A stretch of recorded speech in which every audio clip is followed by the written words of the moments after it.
Brand is not really colors and color schemes and fonts and that's not really brand. Brand literally means identity. Brand is a completely different skill set to build than product creation. And it's why people struggle with it so much. It's not the job of the entrepreneur to build the brand. The marketer is the one who's supposed to be out there building brand. And it's because it's more along the lines of storytelling. Brand building is you're crafting story around the product. So here's the 3 things you have to have if you're going to try to build a brand.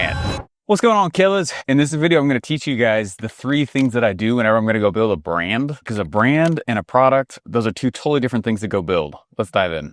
I'm actually going over to a workshop right now at our studio. We got about 30 people who flew in for it. Last time we did it, it went really, really well. We had all these people come in, and then you would go to one station and film your powerful origin story on camera. Then you'd go to the next station and someone would audit your sales funnel. Then you go to the next station and someone would take professional headshots of you. And then you go to the next station and we would get B-roll of you taking the stage with like smokes and lights and all this stuff. You go to the next station, someone would be auditing your sales scripts. It was really interesting. I started doing this back in like 2019-ish, 2020, and it was amazing how powerful it was for everybody. It was a huge hit. Well, the world fell apart and all that stuff, and then I didn't have my space yet until now. So now we do it again. And so we take with small groups of people and we help them develop brand assets. So a huge portion of the day today will be on just building base brands, like just the base. Look, you got to have these pieces in place if you're going to have a good brand. And then the next 2 days will be like these round robins that we, kind of interject teaching throughout. We also have guest speakers who come in who are going to help teach more pieces like that. Anyway, why I say that, pre-2020, you could build the business first and then the brand second. I don't know. You didn't even think about it. I don't know if any of you guys are from that era. Let me know down below if you know what I'm talking about.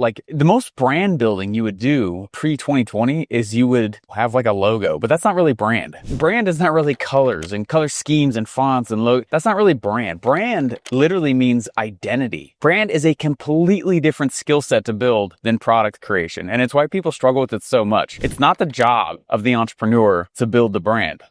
Oh, mic drop. I'm about to speak on that for the next 3 hours. I just reviewed my speeches this morning. I can tell when I woke up so early, just naturally on my own, because that happens to me sometimes on stage days. Stuff's just on my mind. I want to get my slides in my head. So I was reviewing my slides this morning. I was going through them. That's one of the most key pieces that I'm helping people understand is brand building is not the natural job or role of the entrepreneur. It's actually the job and role of the marketer. The marketer is the one who's supposed to be out there building brand. And it's because it's more along the lines of storytelling. Brand building is you're crafting story around the product. So here's the 3 things you have to have if you're going to try to build a brand. If you have a business, right? A business has so many things inside of it. Product is just one of them, right? There's so many other things you have to have inside of a business if it's going to be, especially if it's going to run without you. One of the key pieces to build now, post 2020, is brand. You have to build the brand and the business together at the same time. That's unique. That's new. It wasn't like that pre-2020.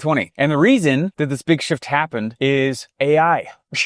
That's literally it. All these social media platforms got smarter 2020 and forward. All of them now, the targeting is crazy strong. All of them are so much better at not just getting you what you asked for, but the experience of getting what you asked for. That's brand.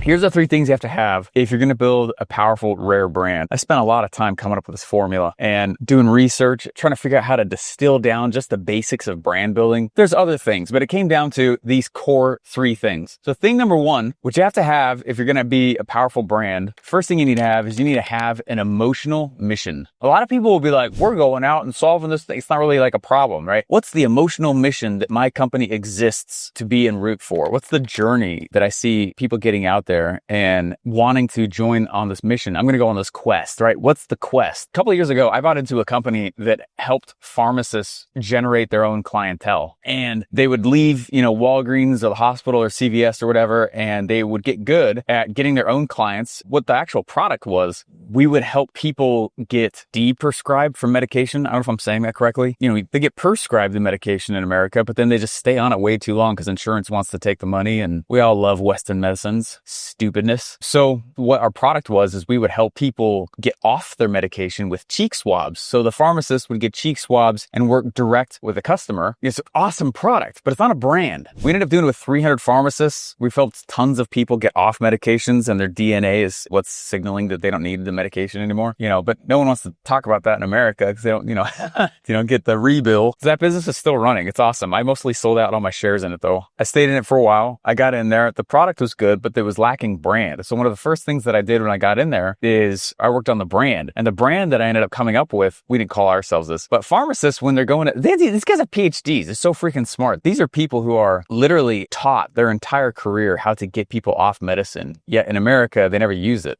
It's always push a pill, push a pill, push a pill. It's totally different. It's really annoying. So the brand that I created was, they told me that, hey, as pharmacists, we always want to go and we want our white coat. We want the lab coat. So we ended up calling it Wealthy White Coat. So anyway, I'm trying to give you an example of what I'm talking about, where when you go and you build a product, the product creation part is really, really cool and it's amazing, but you're not done. Now you got to be a marketer, and a marketer's job is to build brand, is to get attention, is to create hooks, and brand is a form of a hook. And I might be going too deep in this with this, but most people don't get that. They're like, oh, I've been working on brand. Like, how come I don't have enough traffic? I'm like, you're not standing against anything. That's the biggest reason you're not having any more traffic. That's your brand's job. People should be able to tell right off the bat whether or not they like you. As much as we want to act like we don't judge a book by its cover, that's ridiculous. We all do. And marketers play with that human emotion in reality. Number one, you need an emotional mission, and it's got to be emotional. And the more dripping in emotion that it is, the better and stronger brand, and the more the brand will actually be an asset for the business. You're not just trying to create a pretty color scheme. That's not brand. Thing number two, you need to have a community voice. In the early 1900s, there was this lady who, I don't know how she started this, but basically what people would do is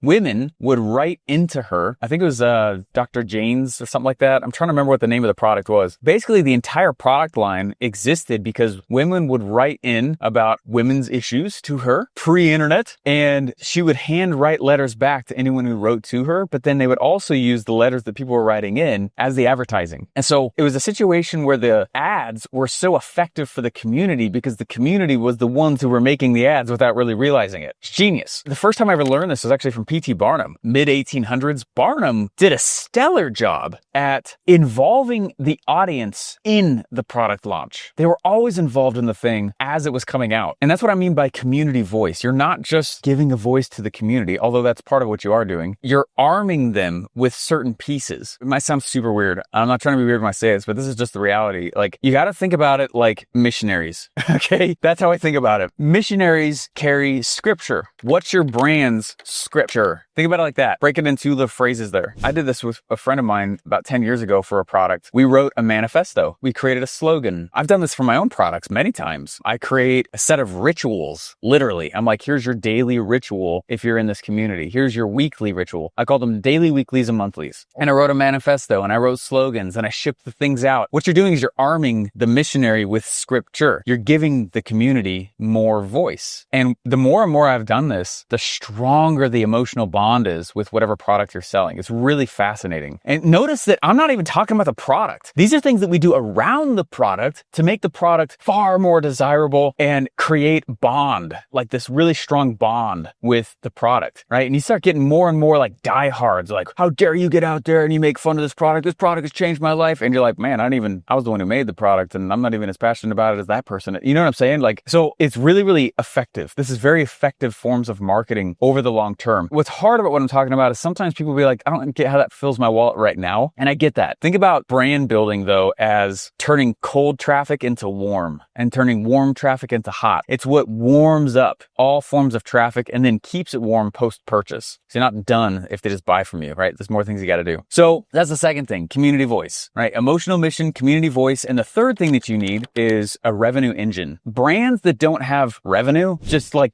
don't go anywhere. It costs money to build a brand. And I'm not saying you're going to go spend $5,000 on a logo, although I have, and it was stupid, and don't do that yourself. My gosh, So dumb. You know, I'm going to build a branding package. I'm going to go buy a branding package and they can figure out my fonts and the feel of the page. You're missing the whole freaking point. That's like 2% of branding. But you need a revenue engine. Classic example is the Capless Pig shirt that I'm wearing right now. We sell these shirts. I've sold probably 10,000 of these and we ship them out. We have this awesome system that does that. It ships and gets to their house in like 7 days now usually. It's crazy. I sell them for $30. I think we make $6. That's barely enough for me to run ads. You know what I mean? That's not including ad money. It's really hard to grow a brand when you just think it's a logo and you just sell swag with it. If I was just going to use swag as the economic engine to grow Capless Pig, oh, it would grow so slow. Right? We really don't do the Capless Pig stuff to make money. It's to spread the brand. You don't make much money selling shirts, you know? That's not why we do it. The profitability of the revenue engine that you choose to align yourself with directly impacts the amount of reach that you have. I was speaking at this event in Texas a couple weeks ago. One of the guys that they had this little think tank that showed up. Some of the biggest players I've ever met in my entire life. The net worth of that room was ridiculous. And it was so fun. They just sat there and pulled my business apart for 3.5 hours. And one of the guys in there said what I'm saying to you right now. And he challenged me. It was really, really awesome. He basically said, hey, the type of impact you're talking about going and having just isn't possible with a business and with a model where doing 10 million a year is killing it. You know, he's like, you got to go figure out and think bigger. How could you do 100 million a year? How could you do 1 billion a year? What business models, what problem solving are you gonna have to go do and create for the world to have that level of impact under your Capless Pig banner so that they can have the impact you're talking about? And it just made me smile on the inside because I was like, I know exactly what you're talking about. You're talking about the third principle of brand building, which is that if you have a sucky revenue engine with no profit in there, don't expect your brand to get big, which is a shame because selling is way easier when you have a strong brand and fulfilling is easier and everything's easier. Just the tide that rises lifts all ships or whatever the phrase is. I keep saying that. I keep messing up the phrase. So that's it though, is the revenue engine you choose truly, truly matters. Business models are not created equally. Profit is not created equally. You know, if you think about it, if you're an e-com, say you sell e-commerce, I think I looked it up once, the standard thing that's sold on Amazon is like $25, but then you got to make it and then you got to ship it. And then there's so many extra expenses when you sell something that's physical, getting it out to somebody. And so the margins in e-com just usually suck. The information product space, benefit, huge benefit, costs very little to fulfill. Hard part, you got to sell it a lot harder. It's a lot harder to sell. Although when you sell, there's a lot of profit inside of it. If I was going to sell SaaS, like software, SaaS is nice because it's like that cool middle ground where you can sell stuff that's kind of like middle ticket or even low, but the profit margins are a lot higher. Your highest expenses in the SaaS model are always support and just literally dev. It's important to look at this, is my point.